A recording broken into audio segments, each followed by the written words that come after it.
Hello students and dear viewers, welcome back again here Lux classes. A very good morning to all of you, and today we are going to discuss another very important topic, that is the structure of nephron. Structure of nephron जैसा कि नाम से indicate हो रहा है। प्रिय विद्यार्थियों, आज के इस लेक्चर में एक अति महत्वपूर्ण टॉपिक की बात करेंगे जिसका नाम है स्ट्रक्चर ऑफ नेफ्रॉन। जैसा कि हम जानते हैं कि नेफ्रॉन क्या है। Nephron is the structural and functional unit of kidney. Nephron के बारे में अगर बात की जाए तो नेफ्रॉन जो है किडनी की स्ट्रक्चरल और फंक्शनल यूनिट होती है, या दूसरे शब्दों में कहेंगे नेफ्रॉन जो है किसी भी किडनी की संरचनात्मक एवं क्रियात्मक इकाई होता है। So we have to be keeping in mind that the nephron is the structural and functional unit of kidney. Okay, जैसा कि नाम से स्ट्रक्चर ऑफ नेफ्रॉन, यहाँ से बात करेंगे। यहाँ से देखिए एरो आया है। Each kidney is provided with million tubular excretory unit called nephron. प्रत्येक जो किडनी होती है, प्रोवाइडेड माने होता है प्रदान करना, तो यहाँ प्रदान करने की बात नहीं है। यहाँ प्रदान करने का तात्पर्य संपन्न होना। प्रत्येक किडनी जो होती है वो संपन्न होती है, या दूसरे शब्दों में कहेंगे प्रत्येक किडनी में पाई जाती है with a million of tubular excretory unit.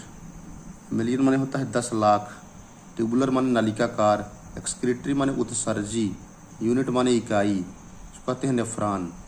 तो जो प्रत्येक किडनी होती है उसके अंदर 1 मिलियन, प्रत्येक किडनी जिसके अंदर 1 मिलियन यानी 10 लाख नलिकाकार उत्सर्जी इकाई पाई जाती हैं, जिनको नेफ्रॉन कहते हैं। तो ये फिगर आगे बताया जाएगा।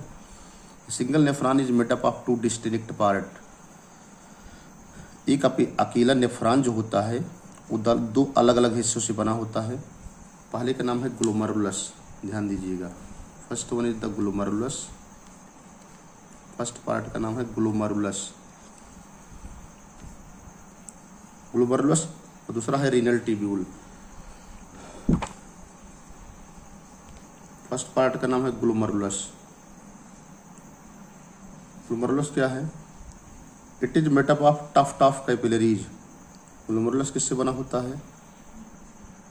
जैसा कि हमने बताया कि nephron is made up of 2 distinct part. Nephron जो है 2 अलग अलग डिस्टिंक्ट माने अलग अलग पार्ट बने हिस्सों से मिलकर बना होता है। पहले का नाम है ग्लोमेरुलस, दूसरे का नाम है रीनल ट्यूब्यूल। ग्लोमेरुलस क्या है? It is made up of tough capillaries. यह मिलकर बना होता है। टफ्ट माने गुच्छा, कैपिलरीज माने केशिकाओं का। ग्लोमेरुलस जो है वो केशिकाओं के गुच्छे से बना होता है। Carrying blood to the excretory unit, जो रक्त को उत्सर्जी इकाई के पास लेकर के आते हैं, इसको कहते हैं रीनल ट्यूब्यूल। रीनल माने होता है renal pertaining to kidney, tubule माने नलिका। ऐसी नलिका जो किडनी से निकलती है उसको रीनल ट्यूब्यूल कहते हैं। तो ग्लोमेरुलस के बारे में जहाँ तक इंफॉर्मेशन है, ग्लोमेरुलस जो है that is made up of tough capillaries. Glomerulus जो है केशिकाओं के गुच्छे से मिलकर बना होता है। कैरिंग ब्लड, जो कि ब्लड लेकर के जाता है टू द एक्सक्रीटरी यूनिट माने उत्सर्जी इकाई के पास, जिसको हम कहते हैं रीनल ट्यूब्यूल। अगला है second, renal tubule. Renal tubule क्या है? Renal tubule which is the excretory part. Renal tubule जो कि उत्सर्जी हिस्सा होता है, as it remove the undesirable constituents of the blood.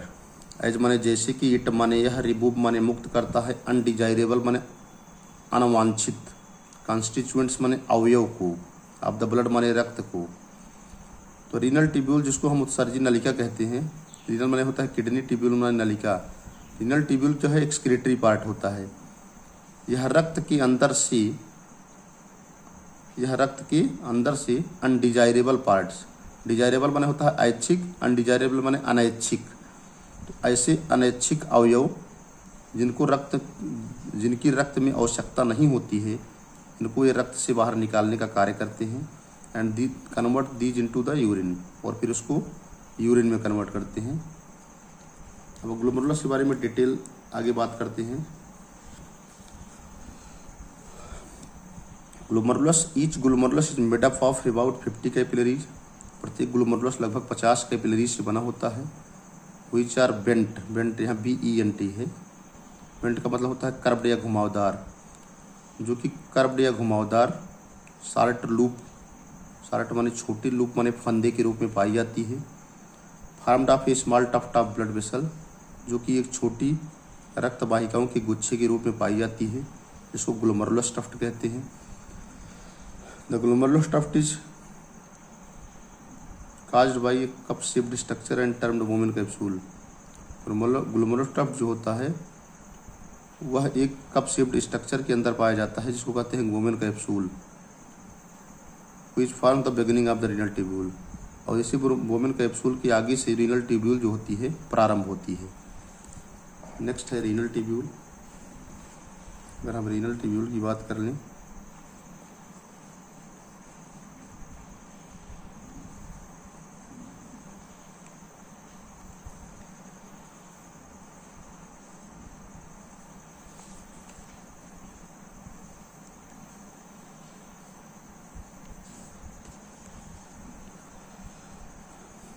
The Bowman capsule was discovered by Bowman's in 1842। Bowman capsule की खोज बोमेन नामक वैज्ञानिक के द्वारा 1842 में हुई। हु सोज दैट, जिन्होंने प्रदर्शित किया या बताया दैट की the tuft of capillaries called glomerulus, उन्होंने कहा जो केशिकाओं के गुच्छे को ग्लोमेरुलस के नाम से जाना जाता है। Pushes into the tubule, pushes माने वो आगे बढ़ करके ट्यूब्यूल में पहुंच जाती हैं। इन ए मैनर माने उसी तरीके से। A first would pushed into the inflated rubber ball like invagination, पहली जो है इस तरह से खींचती हैं, इस तरह से चपटी होती हैं जैसे रबड़ का बाल होती है। Rubber ball like invagination, rubber ball का मतलब होता है जैसे रबर की गेंद होती है। इन्वेजिनेशन माने अंतर्वलन करके बना लेती है।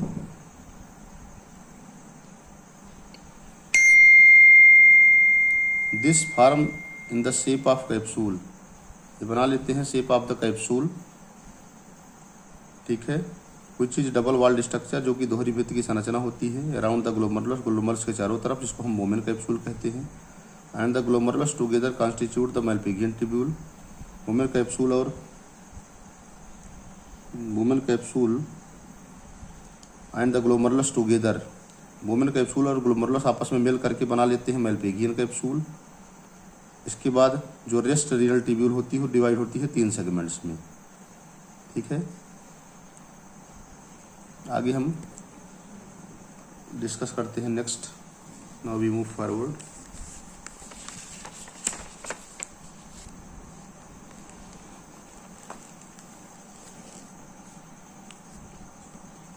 The segment of the tubule which immediately follow the Bowman capsule is called proximal convoluted tubule. वह ट्यूब्यूल जो the segment of the tubule का मतलब ट्यूब्यूल का वह हिस्सा जो तत्काल बोमेन कैप्सूल के पास पाया जाता है उसको प्रॉक्सिमल कन्वोल्यूटेड ट्यूब्यूल कहते हैं। उसको मुख्य घुमावदार नलिका कहते हैं। Proximal tubule is highly convoluted, proximal tubule जो होती है बहुत ज़्यादा घुमावदार होती है। Which leads to the U shaped structure, जो यू शेप्ड स्ट्रक्चर बनाती है उसको रीनल ट्यूब्यूल का यू शेप्ड स्ट्रक्चर बनाती है, उसको लूप ऑफ हेनले या हेनल्स लूप्स कहते हैं। The part of the tubule leading and going away from the bend, tubule का वह हिस्सा जो tubule leading and going away, tubule का वह हिस्सा जो कि हेनल्स लूप बनाता है और हेनल्स लूप से आगे जाता है, उसको descending and descending limb of the Henle's loop के नाम से जाना जाता है।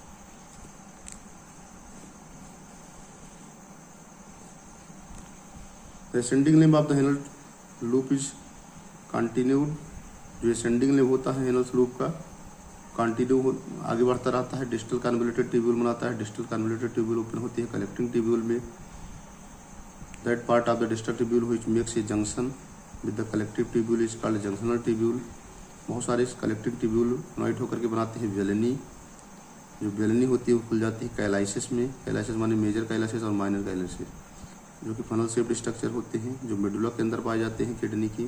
The cortex and medulla of the kidney are structural entities. Cortex और मेडुला जो होते हैं वो संरचनात्मक स्ट्रक्चर्स होते हैं, संरचनात्मक हिस्से होते हैं, carrying out the different function, जो बहुत सारे कार्य संपन्न करते हैं। Cortex contain glomeruli. कार्टेक्स जो है ग्लोमेरुलाई को धारण करता है। And the proximal and distal. Now we move forward and we will explain the structure in another way. प्रिय विद्यार्थियों, नेफ्रॉन को हम दूसरे तरीके से समझाते हैं। जैसा कि स्ट्रक्चर ऑफ नेफ्रॉन लिखा है, the number of nephron in mammalian kidney is variable. The number of nephron का मतलब है जो नेफ्रॉन की संख्या होती है इन मैमेलियन किडनी माने स्तनधारी के किडनी के अंतर्गत इज वेरिएबल माने घटती और बढ़ती रहती है। इन रैबिट के अंदर 2 लाख पर किडनी होते हैं, यानी अगर रैबिट में नेफ्रॉन की संख्या देखी जाए तो 2 लाख नेफ्रॉन प्रत्येक किडनी में पाए जाते हैं। ह्यूमन में 10 लाख पर किडनी होते हैं। इस तरह से in both kidney 20 lakh are found. In human 10 lakh per kidney, मतलब एक किडनी में 10 लाख नेफ्रॉन होते हैं। इन बोथ किडनी, दोनों किडनी में कितने होंगे? 20 लाख आर फाउंड। इस तरह से दोनों किडनी मिला के 20 लाख नेफ्रॉन होंगे। Nephron is the structural and functional unit of kidney. Nephron क्या है? स्ट्रक्चरल एंड फंक्शनल यूनिट होते हैं किसके? किडनी की। यहाँ देखिए नेफ्रॉन और उसे कहते हैं यूरिनिफेरस ट्यूब्यूल। इसके 2 पार्ट हैं। पहला पार्ट है मेलपिगियन। नेफ्रॉन का जो फर्स्ट पार्ट है वो है मेलपिगियन बॉडी, और उसे कहते हैं रीनल कार्पसेल्स। रीनल कैप्सूल कहते हैं इसको, यहाँ पर कार्पसेल्स लिखा है, रीनल कैप्सूल कहते हैं। तो मेलपिगियन बॉडी और रीनल कैप्सूल किससे बना होता है? ग्लोमेरुलस प्लस बोमेन कैप्सूल से। दूसरा है रीनल ट्यूब्यूल, जो कि बोमेन कैप्सूल से बाहर निकलती हैं। इसके 2 पार्ट हैं, सेक्रेटरी ट्यूब्यूल और कलेक्टिंग ट्यूब्यूल। सेक्रेटरी ट्यूब्यूल में आते हैं पीसीटी, लूप ऑफ हेनली और डीसीटी। कलेक्टिंग ट्यूब्यूल में आता है सीटी, यानी collecting tubule.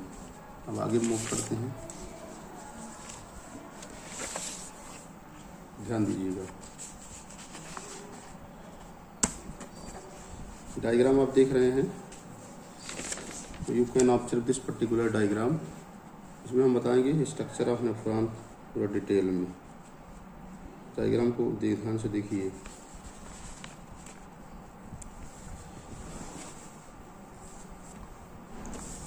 In this diagram we will briefly discuss about the nephron.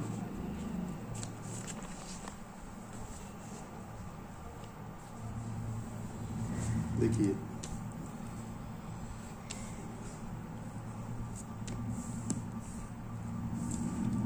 इसमें इस नेफ्रॉन को दिखाया गया है। आप इसको बहुत अच्छे ढंग से डायग्राम को मेंशन किया गया है। ये राउंडेड गोलाकार स्ट्रक्चर आप देख रहे हैं। इस स्ट्रक्चर का नाम है Bowman capsule. This structure is known as Bowman capsule. ठीक है, यू शेप पूरा आप देख रहिए। इसका नाम है, यहाँ देखिए, इसका नाम है Bowman capsule. Bowman capsule, Bowman capsule जो होता है फर्स्ट है। बोमेन कैप्सूल जो है 2 लेयर से बना होता है। देखिए एक ये है और एक ये है। जो बाहर की ओर है फर्स्ट और जो अंदर की ओर है सेकंड। जो बाहर की ओर फर्स्ट होती है ये बनी होती है स्क्वामस एपिथेलियम से। तो ये पूरा बोमेन कैप्सूल है, यहाँ से यहाँ तक इतना बोमेन कैप्सूल है। इसमें ये 2 लेयर से बना है। फर्स्ट बोमेन कैप्सूल जो है वो स्क्वामस एपिथेलियम से बना होता है। सेकंड जो बोमेन कैप्सूल है, ये देखिए जो लेयर होती है, ये पोडोसाइट्स होती हैं। पोडोसाइट कहाँ पाई जाती हैं? Are found in the inner visceral layer. तो बोमेन कैप्सूल की जो इनर विसरल लेयर होती है, बोमेन कैप्सूल 2 लेयर से बनता है। बाहर की लेयर है स्क्वामस एपिथेलियम, अंदर की लेयर होती है inner visceral layer. Inner visceral layer के ऊपर पाए जाते हैं पोडोसाइट सेल्स। जो बनाते हैं फिल्ट्रेशन स्लिट, फार्म माने बनाना, फिल्ट्रेशन माने छानने वाले, स्लिट माने दरार। जगह जगह ऐसे ही पोडोसाइट सेल्स होती हैं जो फिल्ट्रेशन स्लिट बनाती है, मतलब इसी के अंदर से ब्लड जो है फिल्टर होता है। तो इस तरह से women capsule is made up of 2 layered. First one is the outer parietal squamous epithelium, squamous epithelium देखिए। सेकंड है इनर विसरल लेयर। तो इनर विसरल लेयर जो होती है, जो इनर विसरल लेयर होती है उसी में पाए जाते हैं पोडोसाइट सेल्स। तो वेरी क्लियर हो गया।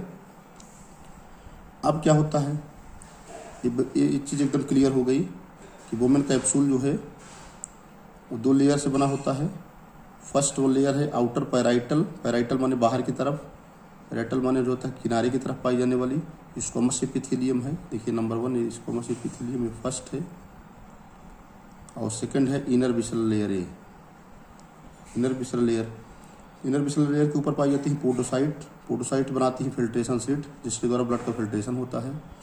अब देखिए इधर से आती है एफरेंट आर्टेरियोल। देखिए ये एफरेंट आर्टेरियोल आती है, देखिए यहाँ ऊपर से जैसे ही वुमेन कैप्सूल में जाती है, when the efferent arterioles enter into the Bowman capsule it is divided into so many branches, so the diameter of the efferent arterioles decreases here.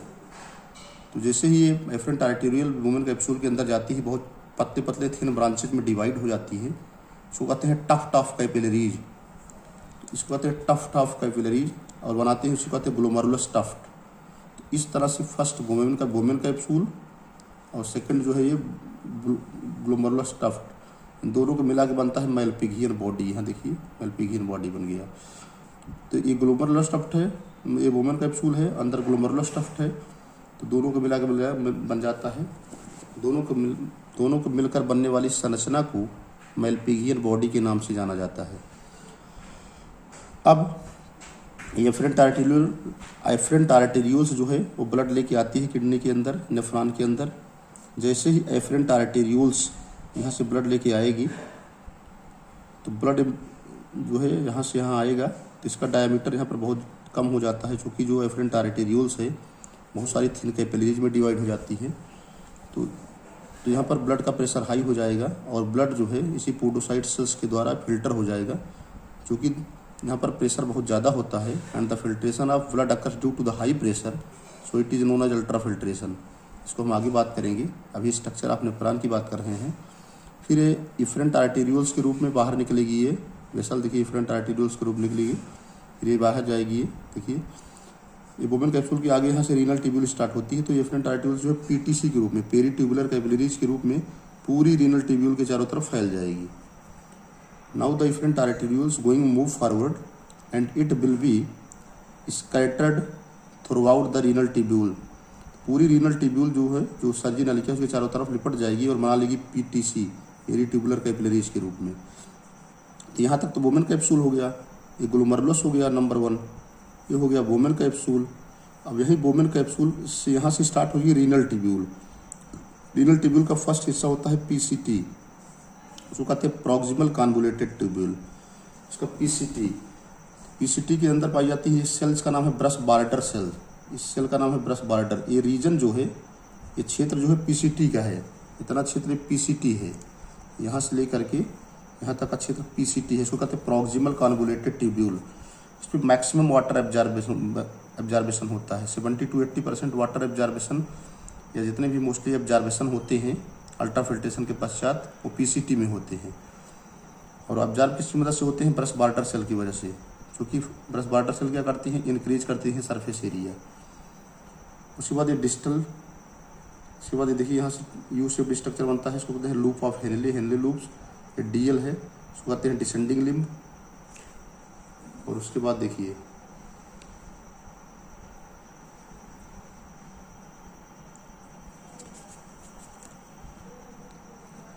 ये डीएल है, डिसेंडिंग लिम्ब, फिर ये हेनल लूप है, ये ascending limb है, फिर आगे जाएगी ये है डीसीटी, डिस्टल कन्वोल्यूटेड ट्यूब्यूल, ये सेकंड है। मतलब ये 2 मुख्य कन्वोल्यूटेड ट्यूब्यूल होती हैं, एक होती है पीसीटी जो इधर पाई जाती है, इसमें मैक्सिमम रीअब्जॉर्बेशन होता है। डीसीटी में कंडीशनल रीअब्जॉर्बेशन होता है अकॉर्डिंग टू हार्मोन, ठीक है। ये असेंडिंग लिम्ब हो गई, डिसेंडिंग लिम्ब हो गई, हेनल लूप हो गया, डीसीटी है। फिर कई नेफ्रॉन की डीसीटी आपस में मिलकर बनाती है कलेक्टिंग ट्यूब्यूल। कलेक्टिंग ट्यूब्यूल खुल जाती है कलेक्टिंग डक्ट में, ठीक है, कलेक्टिंग डक्ट में।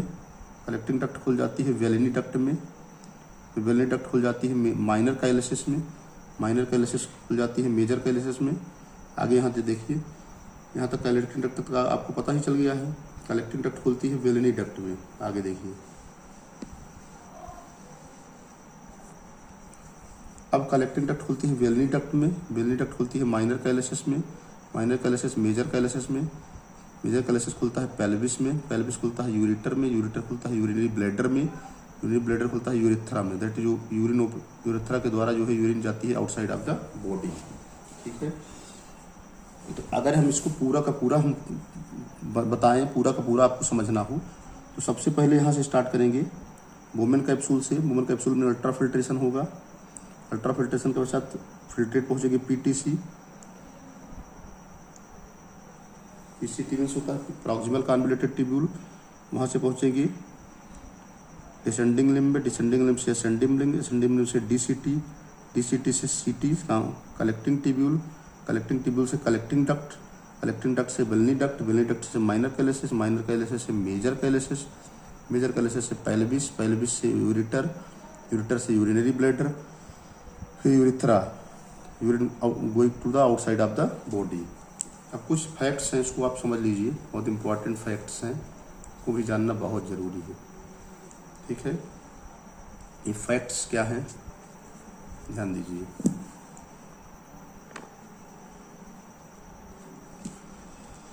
Inner layer of Bowman capsule contain a specific type of the cell called podocyte cell. जो इनर लेयर होती है वुमेन कैप्सूल की, जो इनर लेयर होती है वुमेन कैप्सूल की, कंटेन माने धारण करती है a specific type of cell, एक विशिष्ट प्रकार की कोशिका धारण करती है, इसका नाम है podocyte cell. And outer membrane containing simple squamous epithelium cell, और बाहर की जो सेल होती है वो साधारण स्क्वामस एपिथेलियम सेल को धारण करती है।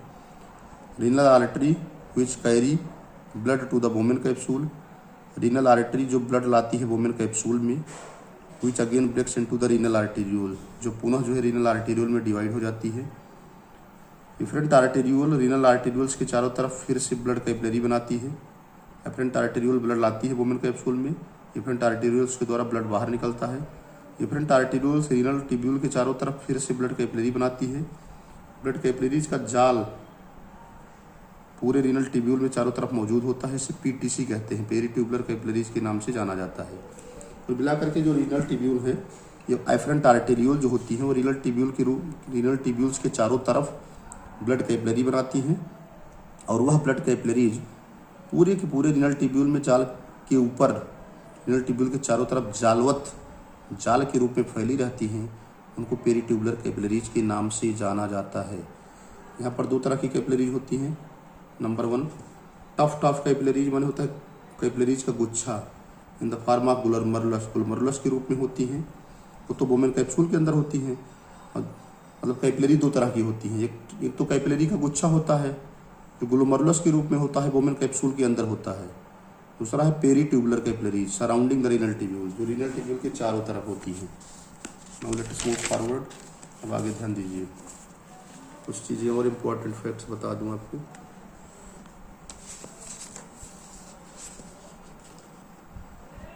ध्यान दीजिएगा,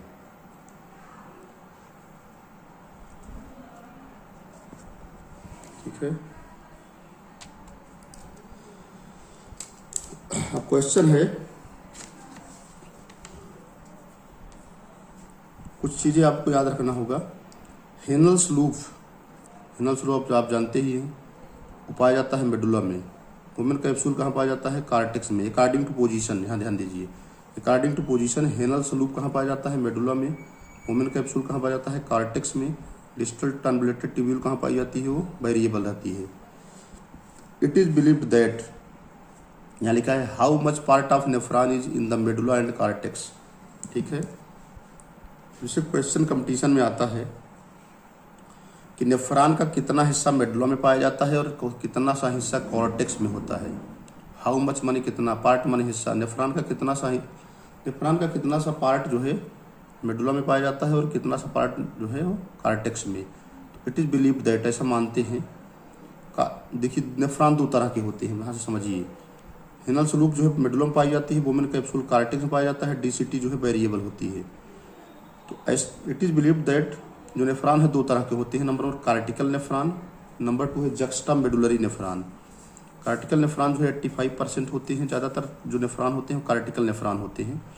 दूसरा है जक्स्टा मेडुलरी नेफ्रॉन जो कि 15% होते हैं। कार्टिकल नेफ्रॉन जो 85% होते हैं, उनके बारे में पॉइंट देखिए यहाँ पर। पहला पॉइंट है कि इट्स हेनल स्लूप जो है शार्ट।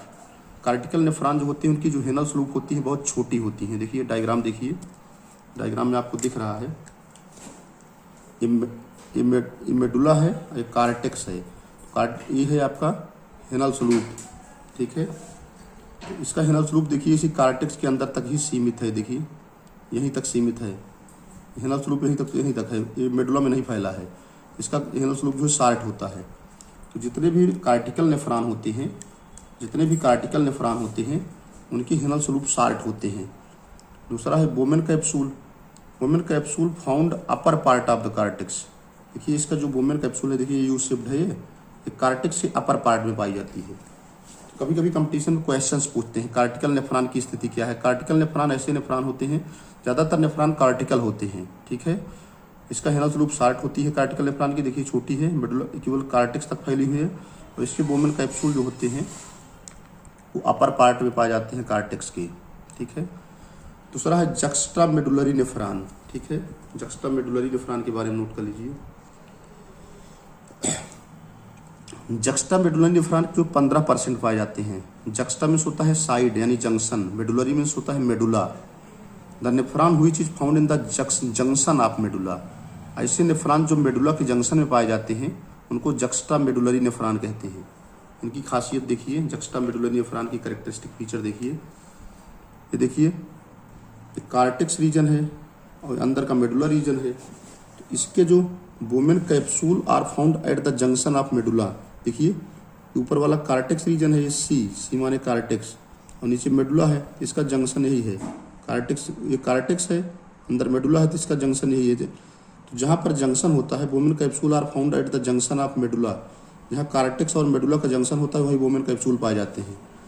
और दूसरी बात, जक्स्टा मेडुलरी नेफ्रॉन ऐसे होते हैं जिसकी हेनल स्लूप जो वेरी लार्ज होती है। देखिए ये है हेनल स्लूप, हेनल लूप से बहुत लार्ज होती है। हेनल स्लूप, तो हेनल स्लूप क्या होती है, लार्ज है, इसकी हेनल स्लूप बहुत लार्ज होती है, ठीक है ना। और ये जंक्शन है। इस तरह से दो तरह के नेफ्रॉन हो गए। एक हो गए कार्टिकल नेफ्रॉन जो ज़्यादातर 85% पाए जाते हैं, उनकी हेनल स्लूप शार्ट होती हैं। वोमेन कैप्सूल जो होता है पाया जाता है upper part of the cortex में, जो मैंने ऊपर बताया। दूसरा जक्स्टा मेडुलरी नेफ्रॉन होते हैं, इसके जो वोमेन कैप्सूल होते हैं वो कार्टेक्स और मेडुला के जंक्शन में पाए जाते हैं और हेनल स्लूप बड़ी लार्ज होती हैं। अब आगे बात करते हैं पीटीसी की, सब इम्पोर्टेंट है। पीटीसी का मतलब है पेरी ट्यूबुलर कैपिलरीज। पीटीसी ये ब्लड कैपिलरीज, पीटीसी क्या होती हैं, ब्लड कैपिलरीज होती हैं। फार्म्ड इफरेंट आर्टेरियोल, जो किससे बनी होती हैं, इफरेंट आर्टेरियोल से। तो पीटीसी के बारे में याद रखिएगा, पीटीसी माने पेरी ट्यूबुलर कैपिलरीज जो होती हैं जिनको इफरेंट आर्टेरियोल्स बनाती हैं, which is found surrounding to the renal tubule, जो रीनल ट्यूब्यूल के चारों ओर होती हैं। अब देखिए in cortical nephron these are found as such in simple form. तो अगर कार्टिकल नेफ्रॉन है तो पेरी ट्यूबुलर, अगर कार्टिकल नेफ्रॉन है तो कार्टिकल नेफ्रॉन के अंदर जो पेरी ट्यूबुलर कैपिलरीज होती हैं बहुत साधारण फॉर्म में पाई जाती हैं, सरलतम फॉर्म में पाई जाती हैं। जक्स्टा मेडुलरी नेफ्रॉन में क्या है, since loop of Henle is large, चूंकि जो लूप ऑफ हेनले होता है लार्ज होता है, लंबा होता है। These are surrounded in double layer form. तो यहाँ पर जो लूप ऑफ हेनले होती हैं वो लार्ज होती हैं और पीटीसी जो होती हैं वो चारों तरफ डबल लेयर फॉर्म में घिरी होती हैं रीनल ट्यूब्यूल के चारों तरफ, और बना लेती हैं बैसा रेक्टा, ठीक है। तो यहाँ पर एक चीज एकदम क्लियर होना चाहिए कि कार्टिकल नेफ्रॉन के अंदर जो पीटीसी होती हैं, पेरी ट्यूबुलर कैपिलरीज होती हैं, वो सिंपल होती हैं। पेरी ट्यूबुलर कैपिलरीज क्या होती हैं, इफरेंट आर्टेरियोल्स आगे चल करके पेरीट्यूबुलर कैपिलरीज में कन्वर्ट हो जाती है, जो पूरे रीनल ट्यूब्यूल के चारों तरफ फैल जाती है जाल के रूप में। तो कार्टिकल नेफ्रॉन में तो सिंपल ही रहती है पेरीट्यूबुलर कैपिलरीज, लेकिन जक्स्टा मेडुलरी नेफ्रॉन में हेनल स्लूप लार्ज रहता है।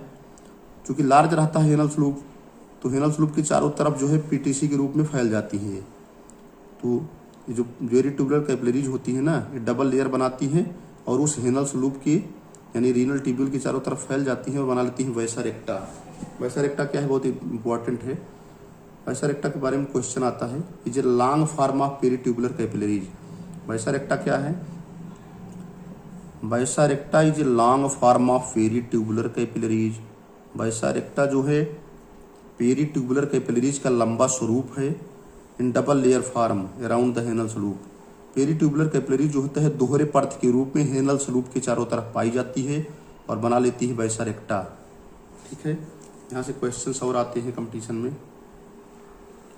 Vasa recta is absent in cortical nephron, most important है, MIMP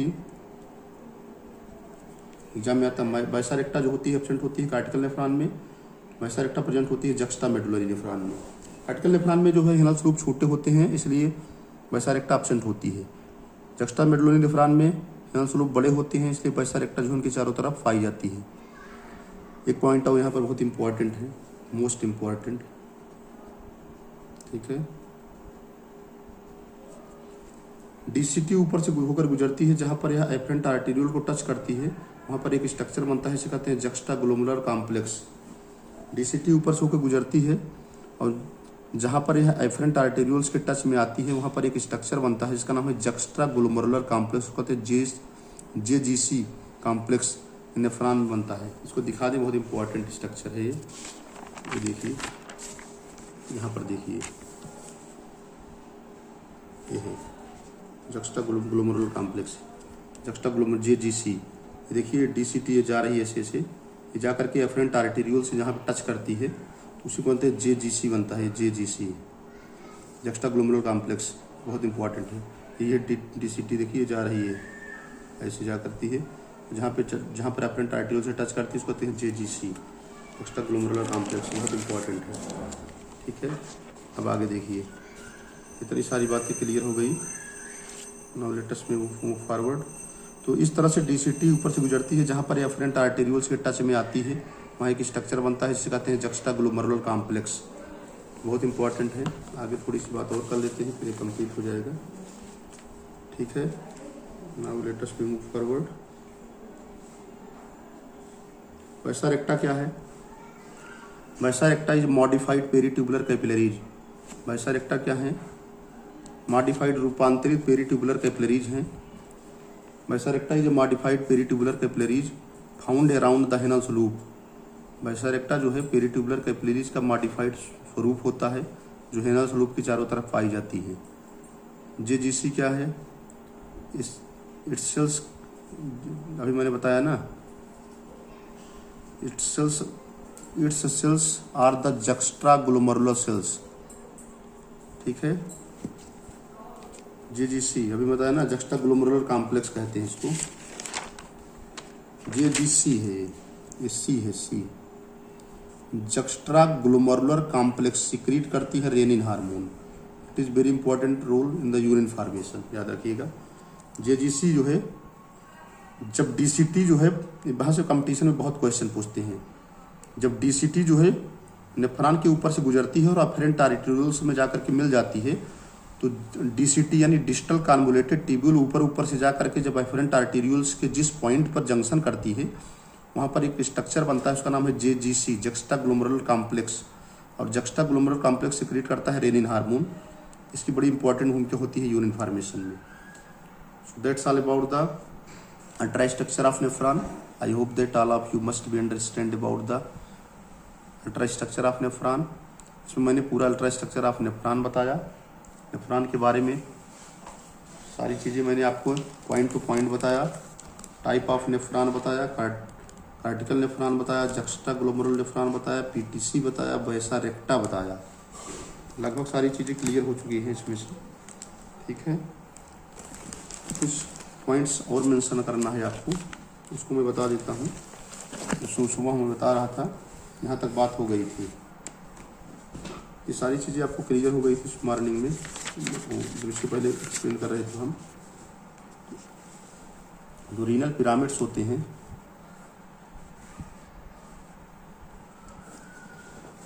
मिडल ऑफ के 2 पार्ट होते हैं पिरामिड्स। सारी चीज़ें इसके पहले डायग्राम के पहले मैं समझा चुका था। रीनल पिरामिड्स क्या होते हैं? एपिक्स जो होते हैं पिरामिड्स के, वो कैलेक्सिस के रूप में खुल जाते हैं। Are the large collecting duct in which the ducts of Bellini empty their contents. कुल मिला के जो बेलनी होती हैं, जो बेलनी की डक्ट्स होती हैं, अपने कंटेंट्स को ला करके कलेक्टिंग डक्ट के द्वारा रीनल पिरामिड में छोड़ते हैं। All the calyces unite to form the funnel shaped structure that is forming the pelvis of the kidney. चलिए, डायग्राम आपको पूरा समझ में आ गया है। तो पिरामिड्स क्या हैं? जो पिरामिड्स के एपेक्स होते हैं, पिरामिड्स के जो शीर्ष होते हैं, वो जाकर कैलेसिस में खुलते हैं। ठीक है ना। कैलेसिस 2 होते हैं, मेजर और माइनर। फिर उसके बाद लार्ज कलेक्टिंग डक्ट्स होती है। लार्ज कलेक्टिंग डक्ट में बेलनी जाके खुल जाती है, फिर अपने कंटेंट्स को ले जाके पेल्विस में छोड़ देती है। In between the calyces there are column of Bertini पाई जाती हैं, लूप ऑफ हेनली, जो कि विभिन्न प्रकार के नेफ्रॉन में पाए जाते हैं। चलिए, that's all about the structure of nephron. I hope that you must be understand. सबसे बढ़िया आपको डायग्राम के माध्यम से बता दिया गया है। रही बात एक्सप्लेनेशन की, उसको आप अपने तरीके से मेंशन करके नोट कर सकते हैं। पॉइंट टू पॉइंट बताया गया है कि पहला वुमेन कैप्सूल क्या है, एफरेंट आर्टेरियोल क्या है, इफरेंट आर्टेरियोल क्या है, वुमेन कैप्सूल में कितनी लेयर्स होती हैं, वुमेन कैप्सूल किससे बना है, स्क्वैमस एपिथेलियम से बना है। फिर उसके बाद इनर विसरल लेयर है, इनर विसरल लेयर में पोडोसाइट सेल्स हैं। रिफरेंट आर्टेरियोल्स जो है पेरिट्यूबुलर कैपिलरीज बनाती है। पेरिट्यूबुलर कैपिलरीज जो है रीनल टिब्यूल के चारों तरफ फैल जाती है। फिर उसके बाद वुमेन कैप्सूल से निकलती है रीनल टिब्यूल। पहला पार्ट होता है पीसीटी, प्रॉक्सिमल कन्वोल्यूटेड टिब्यूल, जिसके अंदर ब्रेस्ट वाटर सेल पाई जाती है जो मैक्सिमम रीअब्जॉर्प्शन करती हैं। उसके बाद लूप ऑफ हेनली पाया जाता है, असेंडिंग लिम्ब, डिसेंडिंग लिम्ब, फिर DCT, collecting tubule, collecting duct, Bellini duct, यानी पूरा का पूरा स्ट्रक्चर आपको वेल क्लियर है। So that's all about the structure of nephron. Thanks to all of you watching the video. Thank you.